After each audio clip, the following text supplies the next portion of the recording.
You have to make something good come out of all this. And the best way that I knew to make something good come out of Brianna being missing was to help other people. I have been impressed time and time again by family members that have missing loved ones and how they refocus their pain into positive energy for others. And Bruce Maitland is one of those great examples. Several of you that have followed the channel here for a few years might know that we pretty often raise money for private investigations for the missing. It's a very special organization. Bruce is the founder of that organization. And I got a comment from a viewer last week asking a question, and I was kind of shocked by the answer. It was asking, have I ever covered Brianna Maitland's disappearance? And despite my years of supporting Bruce and private investigations for the missing, I haven't. Well, it's time we correct that oversight. It's time to turn on the searchlight for Brianna Maitland.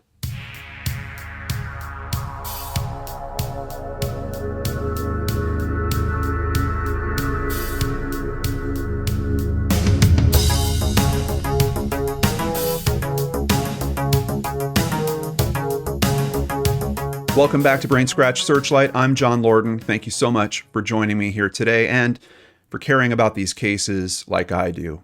Now, if you follow me on social media, you might have seen some fun back and forth going on between me and Lance from Crawl Space about the private investigations for the missing 5K. They're having their first annual 5K event. They're doing it as a fundraiser, of course. I wanted to help support it, and Lance and I have kind of drummed up this little online rivalry about who can be the fastest at the 5K. Despite the fun that we're having in terms of trying to help promote it with that angle, there is a very serious and heartbreaking story behind this, and that is why private investigations for the missing exists. The truth is that many families can't afford a private investigator. Bruce saw that gap, and he's trying to address it, and he has a bunch of wonderful people contributing in the background, helping with that. Private investigators, former law enforcement, attorneys. There's all kinds of wonderful people contributing to that cause. On top of course, Tim and Lance from Crawl Space being board members for private investigations for the missing, and then social media creators like me out there trying to beat their drum, trying to raise awareness and, of course, raise funds for them. So before we dive into today's story, I do want to tell just a little bit of Bruce's story through this, but of course, we're going to focus on Brianna and her disappearance. I do just want to let everyone know that this weekend is that 5K. You could participate from anywhere if you do it virtually. You'll have all the links that you need in the description box down below so you can sign up for it. And of course, if you can't make it and you can't do the virtual event for some reason, I'm also going to be running another fundraiser right here on the channel. If you look down below this video, you'll see a box right below it with a blue donate button. You can go ahead and hit that and we will donate more funds to private investigations for the missing. Sound good? Let's dive into this story and learn all about Brianna and the catalyst for private investigations for the missing, including a bit of what Bruce went through with this. So starting at investigationsforthemissing.org, that's the website if you want to learn more about private investigations for the missing. My interest in missing persons began terribly and abruptly on March 19th, 2004. My wonderful 17-year-old daughter, Brianna Maitland, went missing. Life changed from that point on for me. A living hell that no parent should ever go through. In the years since, the endless searching and sleepless nights, not knowing where or what happened to her, has taken its toll and continues to this day. I do this in honor of my daughter, Brianna Maitland. I think by helping others will bring some good out of evil in this life. What a wonderful mission. And of course, how can you not support a man with this story? This is a picture of Brianna, and let's go ahead and start learning about this case by stopping at NamUs and getting some of the basics. Date of last contact, March 19th, 2004. She was 17 years old at the time that she went missing. Her current age would be 36 years old. As a matter of fact, that's something also special about the 5K that's coming up. It's happening on her birthday, would be Brianna's 37th birthday when we're going to be doing that 5K. Let's get into more details. Nickname or alias here, they have noted Bree. She is a female standing at 5 feet 5 inches tall, weighing around 118 pounds. She is white or Caucasian. And let's get into the circumstances. Brianna Maitland was last seen during the late evening hours of March 19th, 2004, as she was completing her shift at a restaurant in Montgomery, Vermont. So it seems to me like the disappearance is actually based from Montgomery, but as you guys know, frequently in these cases, the missing persons report will be taken from the last address that they're known to be living at. So that might be why we're seeing a difference in the record here. She left the restaurant in a green 1985 Oldsmobile 88, which was later located abandoned, backed into a building approximately 1 mile from the restaurant. Strange circumstances around that whenever there's a vehicle that's left behind. We know how personal that is to all of us, what our vehicles mean to us, how much personal items are in those vehicles, and this is one of those cases where many of those personal items get left behind, and it leaves you wondering what exactly happened. Obviously, she wouldn't leave those things behind of her own accord. She has brown hair, hazel eyes. For piercing, it's noting that her left nostril is pierced. She usually wears a stud in that. She also has a scar on her forehead near her left eyebrow. Clothing and accessories, we don't have any noted here, which is interesting to me because we have witnesses that saw what she was wearing when she left. And it's weird because I haven't bumped into that information as I've gone through more details on this case. But let's learn a little bit about where she goes missing, which in my opinion seems to be Montgomery. That's really where she was last seen, and also very, very close to where I think her car is actually still found within the city limits there. But Montgomery is a town in Franklin County, Vermont, United States. The population as of the 2020 census was 1,184. Back at the time of this disappearance, it was more like 900, which also raises some questions in this case when you've got such a small population in that area. With that type of population, everybody knows everybody else. Do they know each other's business? A lot of it. Having some family that has lived in small areas of population like this, I can tell you the rumor mill is its own beast. You would think that, well, with more people, there should be more rumors. It's kind of an interesting thing that happens where actually the smaller the community, the more that everyone knows each other, that rumor mill just really whips up. And of course, there's all kinds of different stories that come out of that. We're going to look at all the theories at play here. But in terms of geography, Vermont Route 118 passes through the town, leading northwest to Berkshire and south to Eden. According to the U.S. Census Bureau, the town has a total area of 56.7 square miles. So despite the fact that we're talking about 1,000 people, there is a lot of land out there. So a lot of space. And of course, we don't know where Brianna is. Could she be somewhere still in that 56.6 miles? That's a big chunk of land. There's definitely a good possibility of that. And when you add the complexities of searching private property, you have to get warrants for that, or you have to have the owners agree. And that's if you can even figure out where to search exactly. Now, we do have a big indicator in terms of where her car is found. We'll get into that and take a look at it. Nearly all of the town is drained by the Trout River. And of course, whenever we're looking at these cases, I'm always a bit leery, but very aware of the water sources. We have a lot of cases where, unfortunately, remains are found in water. I can't get enough information on the Trout River exactly to know. I mean, it's called a river, so I would assume it's not a creek. However, based on the images that I was able to look at through Google Maps, I can't really get close enough to see, is it a substantial enough river that moves in a way where if a body would wind up in there, it would get carried and it would travel. It doesn't seem like it to me, but that's just my opinion based on very, very limited information. If you guys have more solid details on that, please include it in the comments down below.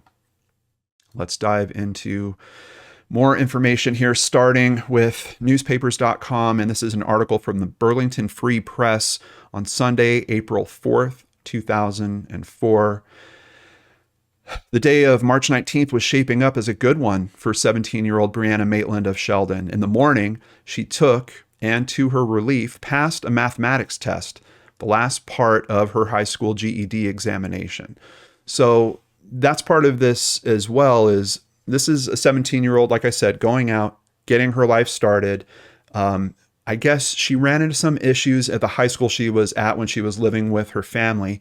Some of the notes I'm seeing are saying that she actually enrolled in a different high school when she moved out and started living with her friends. I don't know if at some point she decided to stop doing that as well, because it's interesting to me that she's taking her GED, but ultimately that's where it winds up. And she is basically completing it as of this day where this all happens. In the afternoon, she celebrated by going shopping for clothes in St. Albans with her mother, Kelly Maitland. She wasn't only celebrating. Apparently, she needed a pair of black pants for one of her jobs. She had 2 jobs going at this time. One of them, she was a dishwasher at one location. The other, she was a waitress. She needed black pants for that waitress job, at least according to some of the sources I've seen here. And that was part of this shopping trip.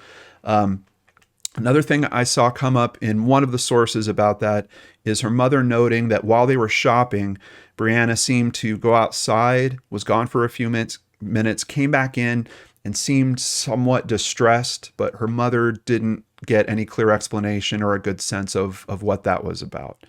I don't know if she took a phone call or maybe she spoke to someone. I'm not sure. Later, as Brianna Maitland prepared to head out for her nighttime shift as a dishwasher at the Black Lantern Inn in Montgomery, she stopped to leave a note for childhood friend Jillian Stout at Stout's home in Sheldon, where Maitland was temporarily living. So basically, she's leaving a note with the friend that she's crashing at Jillian Stout's place in this time. The note says, "I get off work between 10 and 12. I'll see you after."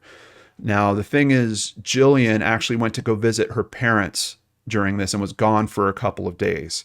So that's going to play into a little bit of how Brianna isn't really registered as a missing person for a matter of days. Jillian is away, and when she gets back, she's then like, well, where's Brianna? She's still not around here. Maybe she went to go stay with her parents. A couple days pass.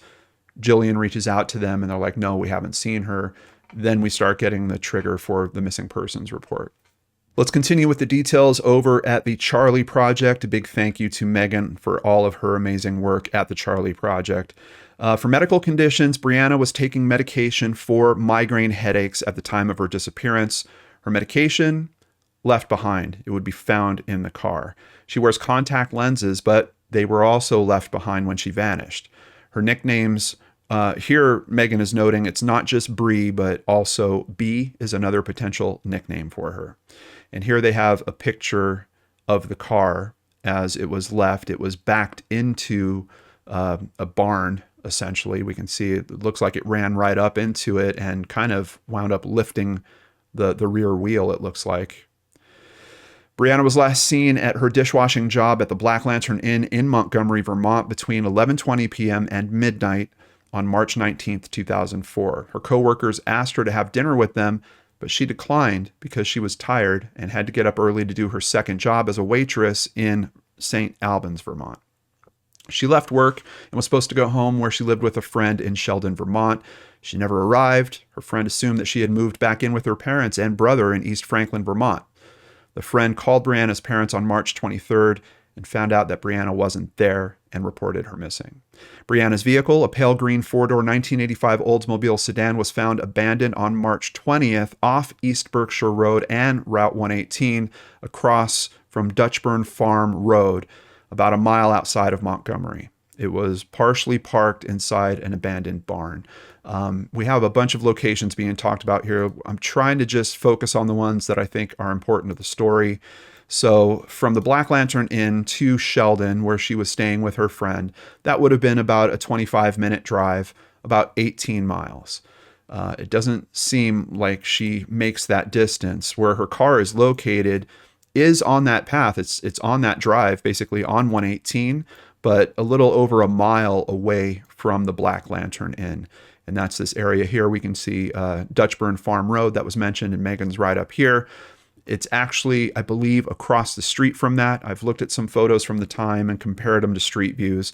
And this area down here, this rubbly looking area, I believe this is what's left of the structure. Apparently it was burned down in 2016. What else was found in the car? We know that her medications left behind, her contacts were left behind. 2 of Brianna's uncashed paychecks were on the front seat of the car.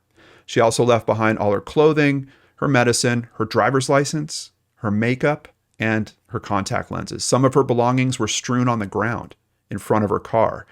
A woman's fleece jacket was found in a field near Brianna's car, but it apparently did not belong to her. The Oldsmobile had sustained minor damage. It apparently backed into the building and punctured a hole in the wall. Investigators later came to believe that the accident may have been staged.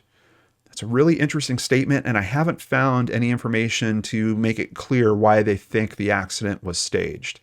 Now, seeing where it is in terms of the road, how it's a bit off the road, and the fact that the car backed up into that position, you know, it's not an accident like she was driving down the road, a deer came running out, she had to pull off, she swerved, and the front end of her car went into this building. This does seem very, very strange. Even in terms of it being backed up into the barn, on some of the photos that you'll see here, it doesn't have the road included, and you can't really get a good sense of how close it is to the road. This is right on the road. So if this was staged, it was meant to be found fairly quickly. This is not a case of this vehicle being hidden. If they wanted to hide this vehicle, quite honestly, they would have been way better off driving it into this open bay port, which you could see down over here, which I think the car would about fit in there. But if not, just even parking behind this building would be much better than this position. So it is interesting to me that it's staged to kind of look like an accident, but not the type of car accident that would naturally occur from just driving down the road. How would this car have backed up into this position in this way? I really have no idea. Police did not initially report the abandoned car to Brianna's mother, who is the registered owner. They noticed that Brianna's paychecks were inside the vehicle, and they guessed that she was the primary driver, so they went to her place of work to try to find her and tell her about the car. The abandoned Oldsmobile and Brianna's disappearance were not connected until her disappearance was reported 3 days later, which is very unfortunate. It's something that in the early articles, I saw a couple of comments from Bruce that he's pretty upset by because, of course, the family would have sprung into action much sooner, would have pressed with law enforcement to spring into action. There's, a 3-day gap there in terms of the investigation. About 3 weeks before Brianna disappeared, she was reportedly attacked by a female acquaintance in front of several witnesses. The reasons for the assault are unclear. Brianna did not try to defend herself, although she has had several years of martial arts training. That's an interesting story. Why would she not defend herself? Was it something where she felt like, I don't know, she was in the wrong or something? It's bizarre to me to think that someone would be trained in martial arts. I believe she was trained in jiu-jitsu, if the sources I'm reading are correct. But to not use it when someone's attacking you. And apparently she was attacked pretty violently. We're talking at least black eyes. I think her nose might have been fractured as well. After the attack, she went to the hospital and received treatment for facial cuts, 2 black eyes, and a concussion. She filed a criminal complaint against her alleged attacker. The case was still pending when Brianna disappeared. After she vanished, the district attorney dropped the complaint against the objections of Brianna's parents. Very interesting that we have all this. So several weeks earlier, there's a fight. Does this play into her disappearance in some way? If we're looking at this as motive, sure, absolutely. There's a criminal complaint, and if that person disappears, the complaint disappears. I sort of understand why the district attorney wouldn't be able to continue with the charges. I don't think it's a matter of they wanted to let this person get away with it. It's just, how do you prosecute that case when the person you need to put on the stand isn't there anymore? So I think I understand that, but I also get why her parents are objecting, and especially them coming into this, with that 3-day gap. I mean, my mind would just be burning on that time frame. Where was I? What was I doing? How come I didn't reach out to her? I can only imagine the things that Bruce and Kelly are going through with all this. Here, Charlie Project is noting there is a possibility that Brianna left of her own accord. She mentioned to friends her plans for possibly making a short trip out of the area. Well, we're now many years down the road in terms of her disappearance. This is clearly not a short trip, so I don't know how viable this option still is. She is described as an independent, restless young woman who was unhappy in her rural settings, and she has run away before. Brianna passed her GED examination on the day of her disappearance. She planned to attend college part-time. Authorities believe she was a victim of foul play, and her disappearance is possibly drug-related. Drugs are very common in the Montgomery area. We're going to run into some more information there. Her parents, I've kind of seen comments on both sides of the fence. They do think that she came to harm, but they maintain that their daughter was not seriously involved with drugs, and drugs were not a factor in her disappearance. And there is something important to remember just about where this story is happening and this type of environment. If you have a town of 1,000 people, like I said, everyone knows everyone. So her being connected to people that might have something to do with drugs, probably. Does that mean that she's necessarily involved with drugs herself? Maybe, maybe not. There's really no way to answer that. Some of the social information that her friends have kind of put out there make it sound like, yeah, maybe she was someone to experiment quite a bit. Maybe she was getting into a scene that they weren't happy with. Even some comments from her father say, maybe it's a possibility, but it seems like her parents aren't leaning into that side too strongly, at least at the time of the initial reports here.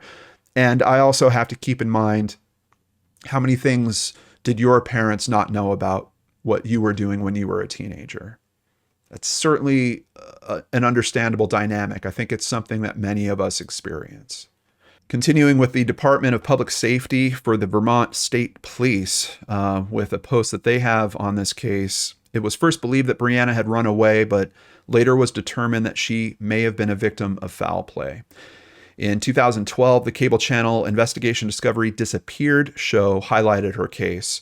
And they have a quote here. 17-year-old Brianna Maitland found life on her parents' remote farm boring. So in the fall of 2004, she transferred high schools to be with her friends.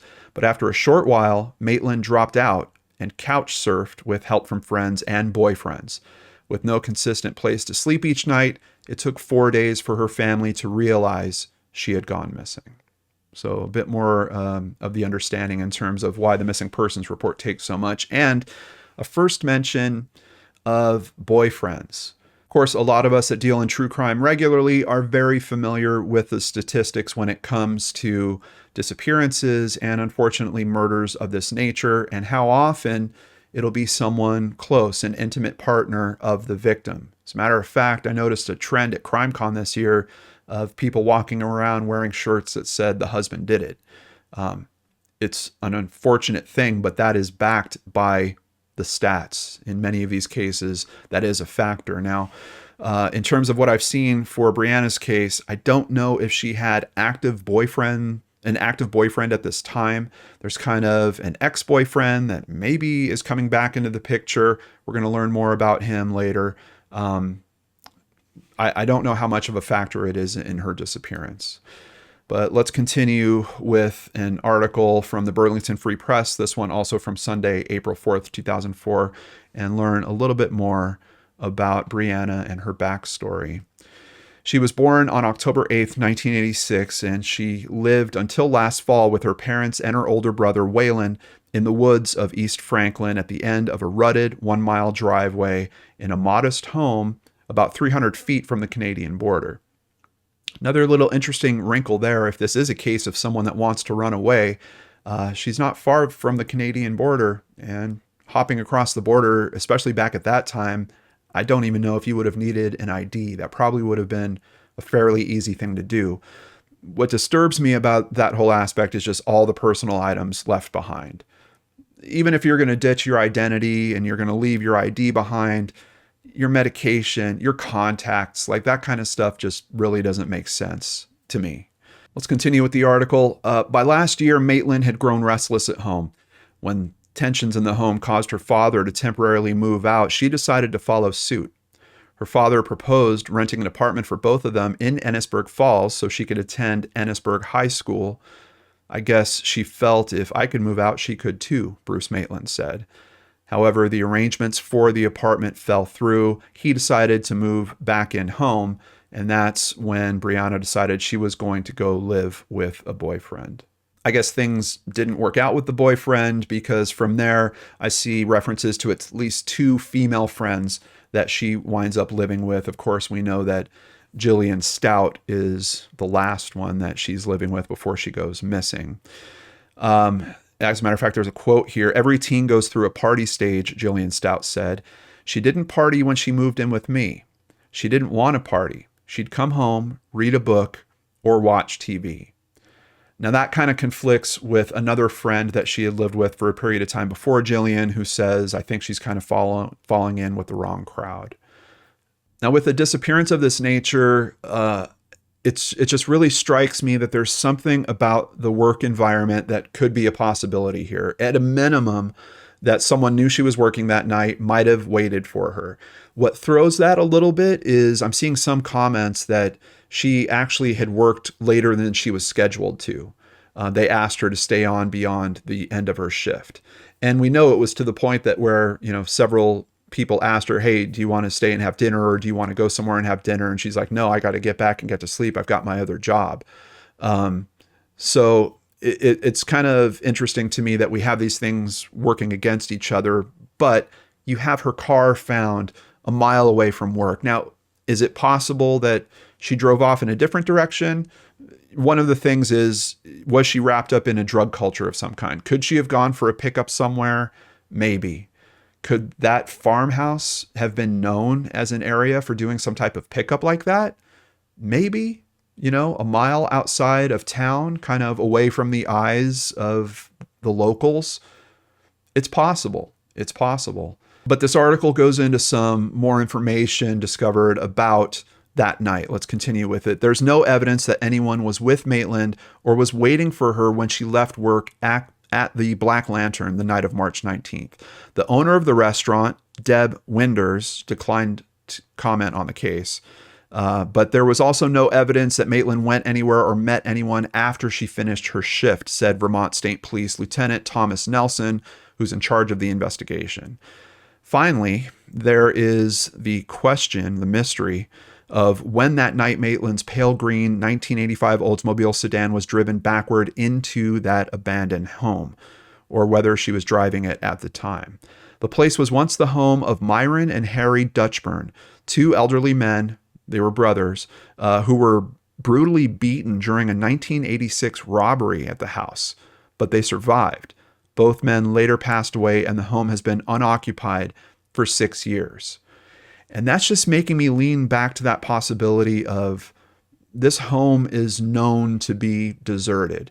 Now, admittedly, if you drive down the road and seeing how close the road is to it and just the status of what it looks like, I mean, it's literally boarded up. Let's bring up the picture again.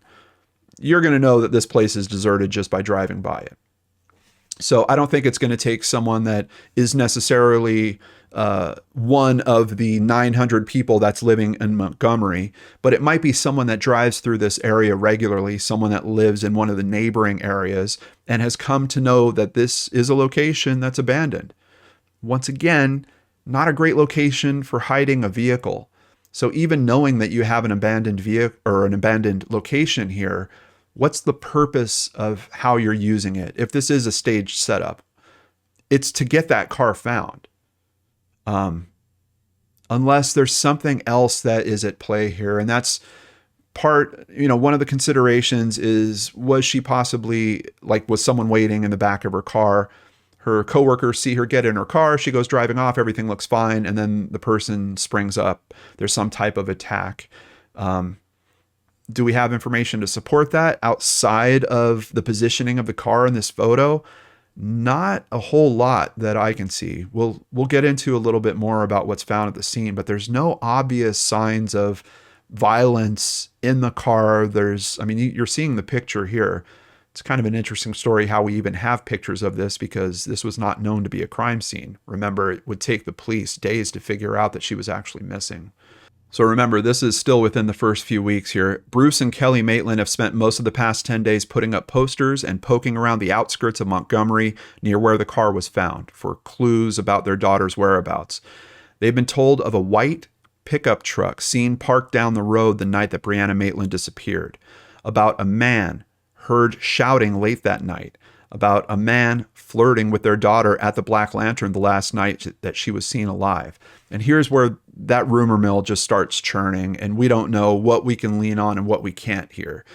It's curious to me to think of the possibility of another vehicle being involved with this, because it is kind of out in the middle of nowhere, but admittedly, it's only a mile from town. So if it is someone that has some place to stay back in Montgomery, they could have essentially, I guess, walked back. But then what happened to Brianna?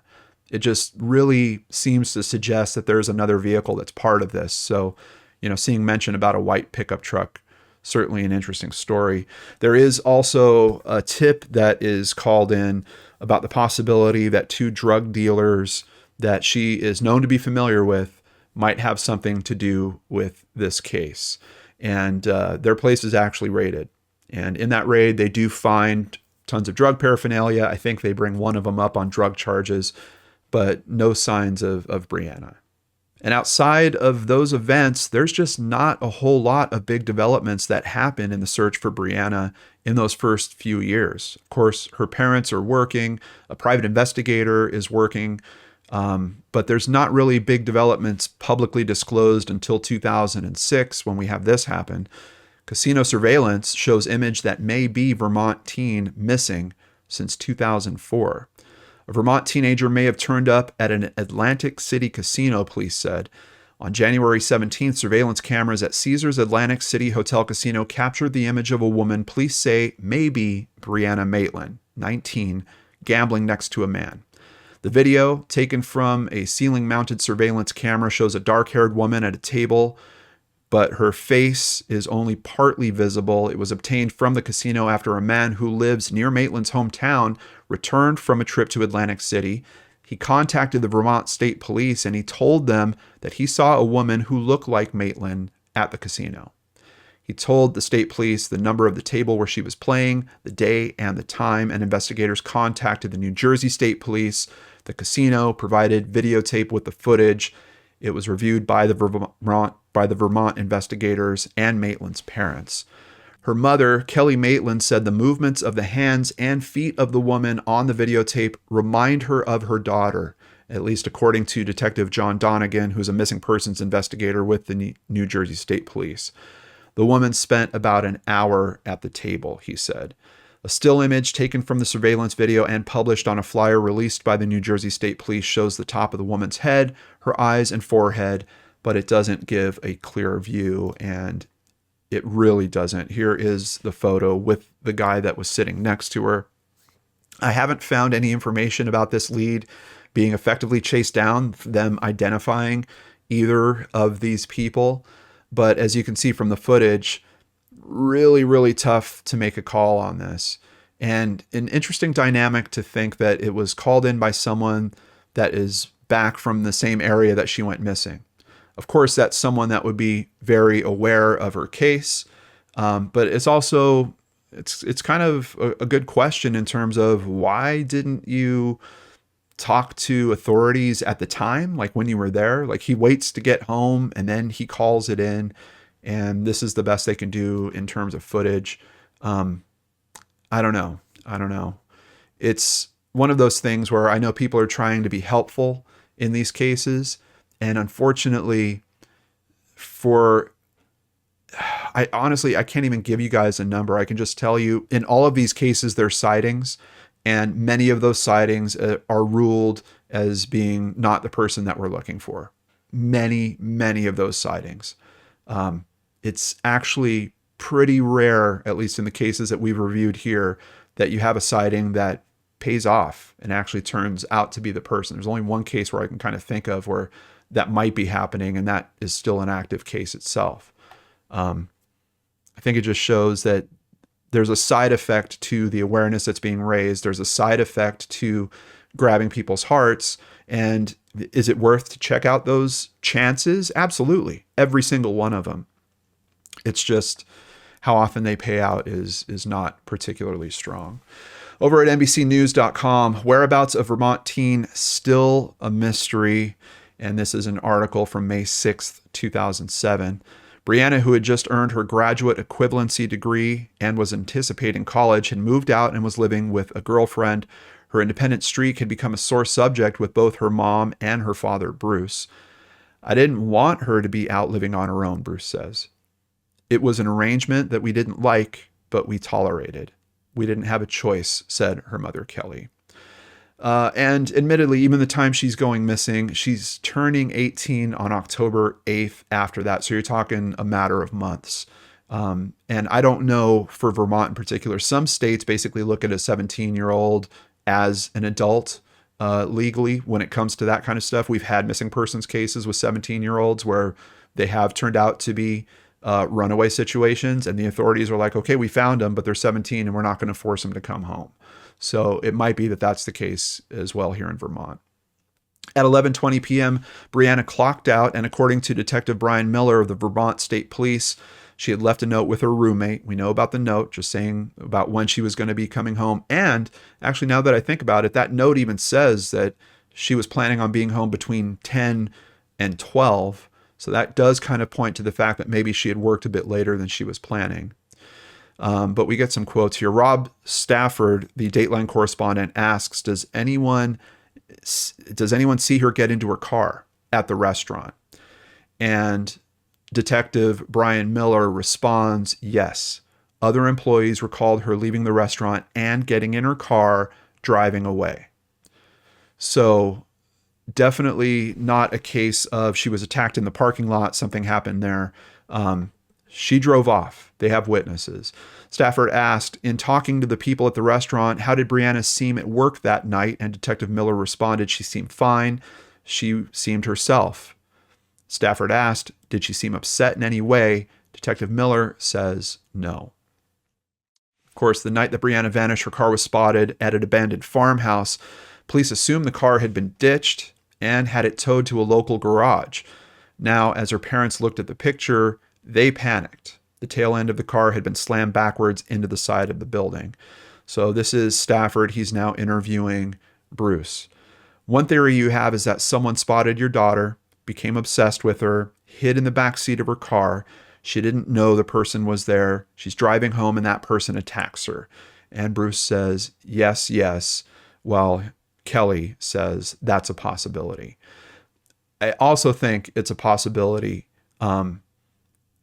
Just the direction of the accident doesn't make a ton of sense to me. I guess if the car was skidding out, I guess if there was a hard pull on the steering wheel, maybe it wasn't in reverse when it was actually thrown into that building. Maybe it was driving forward. Someone grabs the wheel, jerks it real hard. The car hits, because there is kind of dirt right off the pavement there. Car hits the dirt, spins around, and then winds up kind of planted back in. But I'm pretty sure they would have seen that on the ground. As a matter of fact, now it's got me curious to look at that picture again. Let me pull that up. There's enough grass on the ground. Now, from what I understand, the ground's frozen, and you can see there's certainly a lot of ice back here. Let me see if we can just get a little better look. Yeah, I don't know. This might be why they made the assumption about it being staged. Maybe they could tell, it's been made to look like the car might have spun out and landed that way, but someone pulled over, they put it in reverse, and they actually drove it back in there. I think there's enough kind of brush and dead grass here that they could have done a decent analysis. Once again, they didn't know that it was a crime scene. They just found an abandoned car and they towed it. But even from these photos, I would think someone would be able to do a decent analysis and say, yeah, this car did spin out. Like, hey, look, we've got some grooves over here. This is part of the car spinning out, and that's where it wound up. Yeah, that's interesting to me. I don't know if anyone has kind of done that analysis and ruled it in or ruled it out. Definitely not that I've been able to find in the public information that's available. Stafford, once again, speaking to Detective Miller. Any signs of a struggle inside the car? Miller says no. Any sign that she was a victim of some violent confrontation at the scene or where her car was found? Miller says no. There's nothing obvious to indicate that at all. Stafford asks, the fact that her paychecks are still in the car, what does that tell you? Detective Miller responds that she either intended to go back to the car at some point and retrieve her personal belongings, or that, she didn't leave willingly. Tips came in. One went directly to Bruce. The caller told him that some men were holding Brianna against her will at a house outside of town. Bruce called the police. They moved in. What did they find in the house? Brianna's father, Bruce, says they find everything that has to do with selling crack cocaine and all the paraphernalia, a gun, thinning agent, scales, ledgers, everything a drug dealer would have in the house. And it does note here, although she was familiar with the men who lived there, the raid failed to turn up any sign of Brianna. Knowing that she knows these guys, of course, raises the question, had Brianna been involved with drugs? Detective Miller says, I would say she experimented with a wide range of drugs. Stafford asked, and do you think that that is at all connected to her disappearance? Miller says, we cannot rule it out. Her parents are convinced that she didn't do hard drugs. Whatever the case, more than a year would pass without any solid leads. Stafford, speaking to Bruce, asks, have you lost all hope of finding Brianna alive? Keep in mind, this is still just within a few years of the actual occurrence. Bruce says, not all hope, but it's a pretty dim light. And then the years just keep ticking by. News agencies will pop up on the anniversary, kind of repost all the basic facts of the case, keeping in mention the 2006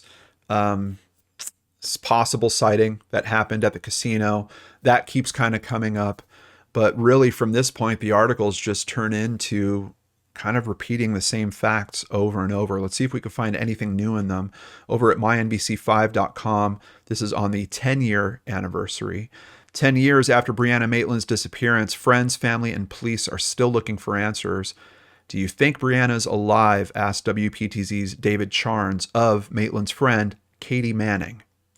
No, Manning said. Manning fought back tears as she talked about her friend who lived with her months before her disappearance. So this is the friend that Brianna had lived with before she lived with Jillian Stout. I had seen her 2 days before and knew what she was up to and just figured her parents hadn't heard from her, so they called her in missing, Manning said. She owed the wrong person money for the wrong thing, Manning said. That person was in her car that night.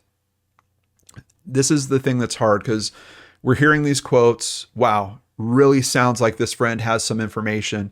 Of course, this information has been vetted. It's been put into play. And here we are. We still don't have any conviction. We still don't know where Brianna is.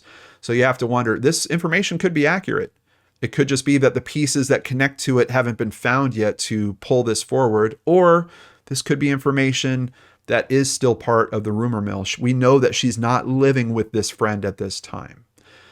After years of waiting, Manning is looking for closure. They need to find a body, she said. They need to have someone admit to doing whatever they did. We need to have a funeral. We deserve a funeral. Everyone that loves her deserves that. Obviously, a friend that cares about her. I just don't know how strong we can lean on that type of information when we're looking at this case so many years later and having it still not solved. Over at foxnews.com, Major Glenn Hall of the Vermont State Police told Fox News, this is not a dormant case. We are actively working on it. This was a girl who was trying to make something of herself, Hall said. Also, the detective who has been working the case since back in 2006 said physical evidence taken from the car could lead police to a suspect, though he declined to elaborate on the nature of the evidence. Hall also said that authorities have persons of interest whom they cannot discount. Was someone hiding inside her car and waiting for her? It's possible. We don't know, Hall said. Bruce Maitland believes his daughter likely knew the person responsible. I don't think this was a random act of being in the wrong place at the wrong time, Maitland told Fox News. I have to agree. This is just not the right type of environment for that. This is very, very small town. And I don't mean to say that just because, oh, it's a small town. If there was someone outside of that community, they probably would have been noticed. Hey, there was this strange person that we had never seen before that was there that night. I think that type of information would have come into the public mindset, and we're really not hearing anything like that. So the odds of it being someone known to that area, probably pretty good. But back to Bruce's quote, there was something going on in Brianna's life that we don't know about. She had obviously made a connection with someone that may have resulted in what happened to her. And who knows what that connection could be? Maybe it was a potential romantic interest. Maybe it had nothing to do with this whole drug connection that seems to keep being looked at in terms of this case. There's a lot of ways that people get to know others. And maybe it's something along those lines that her family's just not aware of. Bruce said that the condition of the car rammed into the side of a barn suggests some kind of struggle ensued. He said he believes Brianna was taken from that location and placed into another vehicle. I think that's a pretty reasonable assumption. Outside of one possibility, and once again, this is pointing back to my lack of knowledge about this creek, but that creek actually runs kind of behind where this property is. You see this here? This is that creek. Or it's a river, actually. It's named a river. We can see it gets pretty narrow here, but it does open out pretty considerably here. That's the only other thing that kind of grabs my attention about this particular location. You have that barn out there. We know where her car is. And if you go walking far enough, you are going to hit that river. I just don't know if it's a significant enough water source, if she would have been carried out from there. And I would like to think that searches have been done in that area, but quite honestly, we're a bit far from this case to kind of know that information. I'm sure the family was out there looking. I don't know how big volunteer searches would have been. We're talking small communities kind of in this area. And of course, I didn't run into any news about the actual professional searches that might have happened. Hall acknowledged that certain items, including loose change, were discovered near the car, but said there was nothing we found that we could definitively link to the car. That raises a really good point. They didn't know that this was a crime scene when they towed that car away. So I believe it was a week later when they actually go back out there and then they process it. So anything you find at that time, you're not even sure if it was there at the same time that the car was there. Even if you are sure it was there at the same time, you're not sure that it was actually from the car. So you might have a piece of evidence that was found a week later. Maybe even that could suggest that there was some kind of crime, but then tying that to Brianna's car or to Brianna might be a bit of a challenge in itself. Really, really tricky case. And then we get the news in 2018, father of missing Vermont teen starts nonprofit. The father of Brianna Maitland, a Vermont teenager now missing for nearly 15 years, is starting a nonprofit organization to help families of missing people afford private investigators. I've gone through a lot of hell in life because of what happened to her, said Bruce Maitland. No joke about that. Him and Kelly had to move. From what I've seen, their relationship would not last this as well. This is a man that has really gone through a lot of additional loss kind of surrounded by this. We don't want to forget about these cases, says Major Glenn Hall with the Vermont State Police. Unlike some cold cases, this is a case that we continue to receive active information on a yearly basis.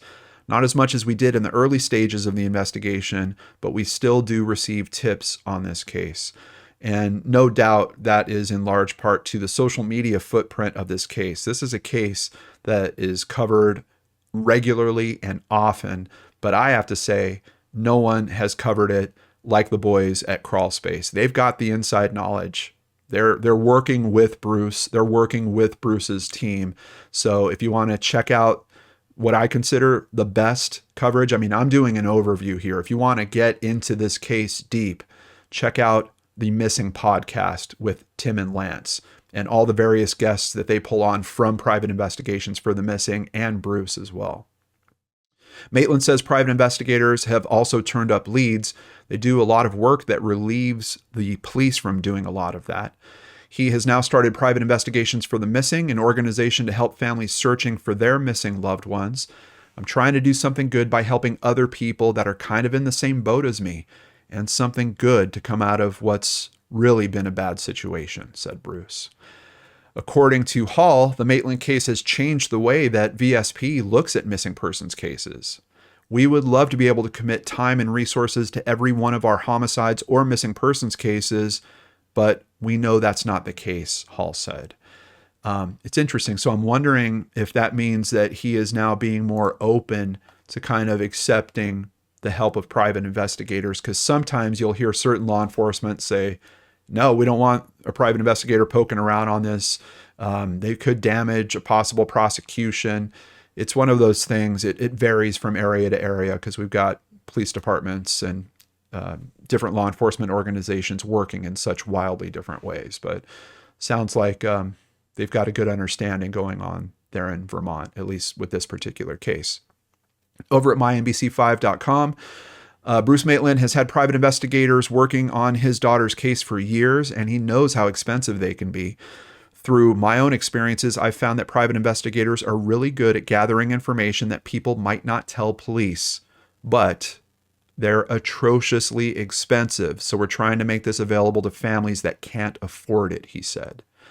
Not only that, finding the good private investigators is a bit of a challenge in itself. And I have spoken to and worked with some of the staff at Private Investigations for the Missing, and I can tell you these are top-notch people. Their heart's in the right place, and they've got the skills to really be effective here. So I couldn't be more proud than to help support that organization and the amazing work that Bruce has done pulling that together. But we're not done with Brianna's case. VSP partners with company to do new analysis of evidence. The State Police Major Crime Unit is collaborating with Othram, a Houston-based business that specializes in forensic testing and works on the cutting edge of DNA and scientific techniques to help identify victims, locate missing persons, and uncover perpetrators of crime. Through this partnership with the Vermont State Police, Othram will analyze DNA evidence recovered during the investigation into Brianna's disappearance. We've never lost sight of Brianna's case and have worked relentlessly to find out what happened to her so we can provide answers for her loved ones and hold any offenders accountable, said Captain Scott Dunlap, commander of VSP's Major Crime Unit. This partnership, leveraging the latest scientific tools and techniques available, provides our investigators with another avenue to pursue. I am so excited to hear that there's DNA at play in this case. I just wonder, what type of DNA is it? Are we talking touch DNA from the inside of her car? Is there some type of item that was found in the vehicle? And will this lead really be helpful? What else can we learn about it? The DNA found near her car, a little bit of a hint there, I guess. It was found near her car, was originally submitted through an FBI database and compared with 11 individuals, but did not return any matches. Of course, we know that's kind of the old method of what you would do with DNA. That's before we had this amazing genetic genealogy component. In the fall of 2020, the DNA was sent to a sequencing laboratory in Texas, which identified a number of possible matches that police were able to interview and collect DNA samples from. The sample has since been matched to a person whose identity is not being released by authorities, who state the new information does not mean a suspect has been identified. It seems like they're being extremely cautious with this lead, and it seems like possibly the item that was found, or however this DNA sample was found, might be hitting that contingency I was worried about, that it's not closely enough related directly to the car or directly to Brianna. Like, was it a piece of the barn that they think someone might have walked up and leaned on for a moment while they were looking at what happened with how the car backed into it? Something along those lines. Was it some other item that was found on the ground and they have no way to kind of tie that back to the actual car or Brianna? It seems like there's some form of challenge. And I mean, I get saying that this doesn't mean that a suspect has been identified. Obviously, we're not talking about a murder situation where we have now found the knife and the DNA from the knife has been tested and we know who it is. This is a much looser connection in a case where we don't know if Brianna's alive or not. We've got a little more information on this DNA lead, but we need to learn about someone first. Here's a quote from Lewis Barry, and he's someone that works with Private Investigations for the Missing. We're hoping any day that lead could come in. There's obvious difficulties as cases age. People's memories aren't as good as they used to be. People forget things, obviously, over time, which makes things difficult. But he does say that events like vigils can help bring back those memories and restore hope in resolving that case. The boys at Crawl Space and the Missing Podcast, Tim and Lance, of course, have very close contact with Lou. So let's hear directly from them about this evidence. They, in fact, identified the source of the DNA. The individual who was identified has absolutely zero involvement in this case whatsoever. Is totally non-involved. So directly from private investigator Lou Barry, unfortunately, that DNA evidence not involved with this particular case. Let's go ahead and take a look at a list that my friend over at storiesoftheunsolved.com has put together. Claire has also done some writing on our podcast, Seriously Mysterious. Here are the main theories that she's noting for Brianna's case. Number one, the strongest theory in the case is that Brianna's disappearance was drug-related. This is because it's the authorities' strongest lead. Of course, we know that there was at least one tip that was called in and some action taken on that tip. It should be noted that investigators have not been able to substantiate this theory, and her parents maintain that she was not seriously involved in this scene.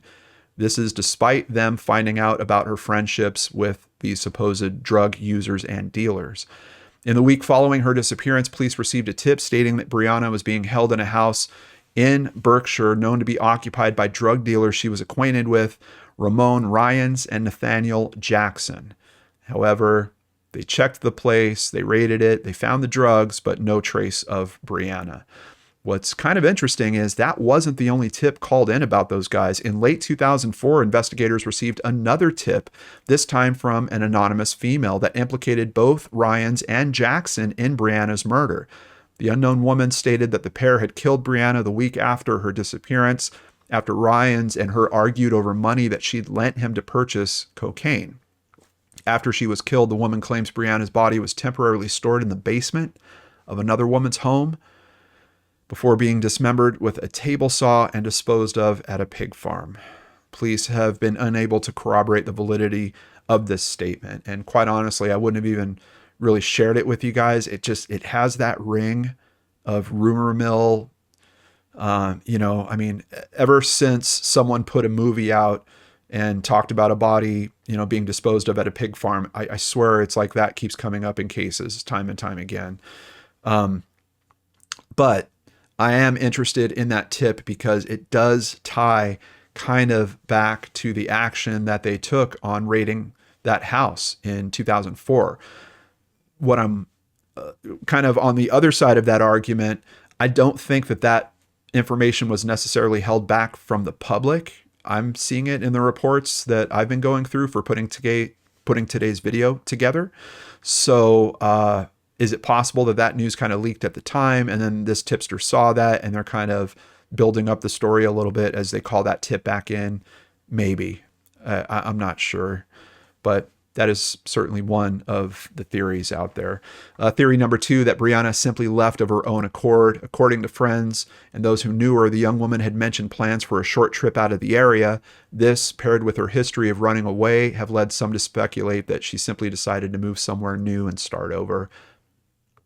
Obviously a chance of that, but this many years down the line, I don't know how big of a chance. And with the exposure that her case has gotten over the years, in terms of both major and social media, I just don't know. A third theory is that Brianna was abducted by several people. I think that is an interesting thought. We're talking about someone that does have martial arts training. So I think that's more of a consideration. I don't know that I would consider that a theory on itself. I think that's a possible consideration with any of these theories, that there was more than one person involved. A popular theory is that Brianna's disappearance is related to that of Maura Murray. FBI agents met with local authorities to discuss the possible links between the two cases. However, it was eventually concluded that despite the similarities, the cases were likely not connected. I think these cases take place almost 100 miles apart. I get why people see a possible connection, similar types. They both have dark hair. Their cars are left behind. There's not enough known, quite honestly, about either of those cases, in my opinion. And we have covered Maura's case on the channel before as well. There's not enough detail known to really draw a similarity there. The basics of the story, yes, they are very similar, but we've got several cases like that. I mean, Brandon Lawson, he went missing. His car was left behind. I wouldn't connect that to this. I mean, admittedly, here we've got, both the victims being female, both having dark hair. Maybe there's a little more connectivity, but not that much for me. I would have to see that there was a lot more connectivity to that. A final theory was that Brianna was a victim of Alaskan serial killer Israel Keys, who he's another one. I see this guy's name come up in these cases so often. But over at MyNBC5, serial killer not linked to missing Vermont teen. The FBI has ruled out serial killer Israel Keys in the disappearance of Vermont teenager Brianna Maitland. FBI Special Agent Jolene Godin told the Burlington Free Press that financial records showed Keys was elsewhere on March 19th, 2004, when the 17-year-old disappeared. So not Israel Keys. Despite all that, I did find this information that kind of pulls back to one of the earlier theories that we discussed here in the video, just because we talked about that stat. The husband did it. Intimate partners being a big piece of these stories time and time again. Let's rewind a little bit and go back to 2003 and hear about some additional details from Newsbreak here. Brianna moved in with her friend Katie Manning and Katie's family. She transferred to Ennisburg High School with several of her friends attended. She felt like she didn't fit in her previous high school, and she was elated to finally have a social circle. One of those friends was Keely Lacrosse. Keely's boyfriend of 2 years, James Robitaille, had previously dated Brianna. In February of 2004, Keely went on vacation with her family for a week. And when she returned, there were rumors around town that James had cheated on her with Brianna. Keely confronted James, and he admitted to cheating on her. After their breakup, James and Brianna started dating. This caused a huge rift in their friend group, and Brianna was asked to move out of Katie's home. She started living in her car in freezing temperatures, and her grades began to suffer, causing Brianna to drop out of school altogether on February 1st. So we're getting a lot of details here that are kind of filling in questions I had from the previous coverage. On February 4th, Brianna showed up at a party with James. Enraged, Keely started to taunt her. Brianna told James that she wanted to leave, and she waited in his truck. Keely knocked on the passenger side window, and when Brianna rolled it down, Keely punched her twice in the face. Although Brianna was trained in jiu-jitsu, she refused to engage, later telling her mom she didn't want people to not like her. Brianna was diagnosed with a concussion and a broken nose. Although she didn't want to at first, Kelly encouraged her daughter to file charges against Keely. A few weeks later, Brianna mysteriously disappeared, and we know that those charges get dropped. Keely was questioned multiple times and ultimately ruled out. She went on to get married and have children of her own. So, sounds pretty clear that Keely has been ruled out here, but there's other information that is nagging at me. March 19th, 2004, we know what happens on that day. She clocks out at 11:20 p.m. She gets into her green 1985 Oldsmobile. She starts driving home. Between 11:30 and 12:30 a.m., several witnesses saw a 1985 green four-door Oldsmobile rammed into the side of an abandoned farmhouse called the Old Dutchburn House, just 1 mile from the Black Lantern Inn. That's a tight time frame. I mean, and I don't know that 11:30, it's hard with time frames like this. You really can't hold it down to the minute, but we're basically hearing that within an hour, certainly, her car was noticed there. James, by then Brianna's ex-boyfriend, said that he drove by the Old Dutchburn house at 2:30 a.m. and he saw her car, but he didn't stop. He later admitted to pulling over. James said the headlights were on and the driver's side and passenger side doors were open. He turned the lights off, closed the doors, and drove away. James said he initially lied because he was driving while intoxicated. Even thinking about him being worried about driving while intoxicated, isn't he concerned about how this vehicle is found? Isn't he concerned about this scene? He's rolling up on his ex-girlfriend's car. The lights are on. Both doors are open. He decides to like shut off the lights, close the doors. And he sees that this car has been obviously involved in an accident. Luckily, a group of hikers stumbled upon Brianna's car later that morning. Finding it unusual, they took a few photos and continued on their way. Without them, there would not have been any photos of the crime scene. So that is how we have photos of the car actually in the house. And once again, I'm looking at this photo here just to see if you can determine if that car slid into position. I can't make it out from this photo. At 1:20 p.m., someone called the police to report an abandoned vehicle, and a trooper was dispatched to the old Dutchburn house. He found loose change on the ground and a broken necklace later determined to be Brianna's. So it's interesting because we have heard previous statements that there wasn't signs of any kind of struggle there. Broken necklace, maybe a sign, maybe not a sign. But considering the scene that's being described by James here, 2 doors being open would suggest there was 2 people in the car. And now we're finding that her broken necklace was found at the scene outside of the car. I don't know. I'm kind of troubled by the thought that James's revelation, his new information about stopping at the scene, has now justified any DNA of his that's found there. He closed both doors. That means he touched both doors. He shut off the lights. That means he was somewhat inside of the car. So if his DNA is found in there, admittedly, his DNA could have been found in there anyway because he was known to have been dating her at some points previously around this. It really leads me to believe, well, first of all, why did he lie about it? Why did the story kind of change? Now he's putting himself at the scene, but he's saying he was there a couple of hours later, but gave an explanation of why his DNA would be all over the place. I would think that would be someone to kind of look at and question.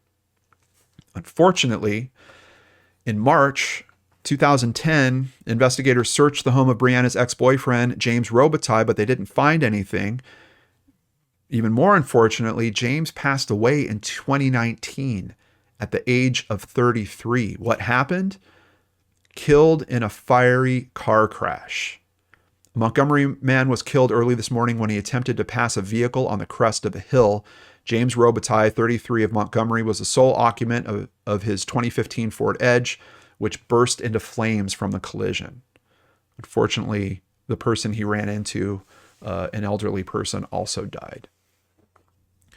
Now, of course, I would think Bruce has been all over this case from the start. He has to have heard of this lead. He has to have probably has much more inside information in terms of James and Brianna and their relationship.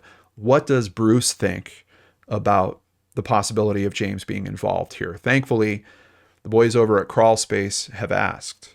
And a lot of people have said over the years that they know, or they think they know, and quite frankly, it's just hearing other rumors, and then they choose to believe the rumors, and then they think that's what happened. I mean, I know James has been really thoroughly investigated by the police, just because of the fact that he puts himself there a short time afterwards, and the fact that he was an ex-boyfriend, and I guess a few other factors that would make him somebody that they were really interested in. And I guess it's safe to say that they're fairly confident he has no involvement, that he doesn't really know anything either, as far as involvement. So directly from Bruce, it seems that James has been ruled out by law enforcement. Not only do they think that he's not directly involved, but that he also doesn't know anything about it. So where does that leave us in the disappearance of Brianna Maitland? If you have information on this, please use the contact details that you've seen on the screen and in the description box below. Please put that information in play. There is a reward that's available. We've also got links down there for the Facebook group, the Brianna Maitland Missing Family page. We can see one of the most recent posts here. As yet another March approaches, I ask for your prayers for Bree to be found. I set up stones from the wall of where she was born to remember, but she is not there. I love you and miss you, Dad. We've also got the Brianna Maitland public persons page in the links down below. I also want to give a big shout out and thank you to Rebecca Sebastian for her coverage on Dialogue, which is basically just an in-depth conversation with Bruce. Kind of leans more into private investigations for the missing, a little bit into Brianna's case as well. It's a really, really good episode. Please check that out. And of course, Crawl Space is the place that you got to go to if you want to do the deepest of dives that you can on this case. Another reminder, please consider supporting private investigations for the missing. This case is the perfect example of why this type of help is important. It's one of those cases where it's a small town, the rumor mill's crazy. Who can cut through that? Who can hear the right things? It's a private investigator, and in so many of these cases, we don't have that help for these families. Bruce is trying to fill that gap. So please consider supporting private investigations for the missing right now. You can click that donate button down below or join us for the 5K in person or virtually this weekend on Brianna's birthday. A big thank you to Tim and Lance over at Crawl Space. Also, thank you, Bruce, for creating this wonderful service. It's something that I look forward to supporting for years. And a quick shout out and thank you to all of the wonderful people that contribute their time and services to private investigations for the missing. Take care, everyone. I'll see you back here on Friday with a brand new episode of The Best of Seriously Mysterious on the LordanArts channel.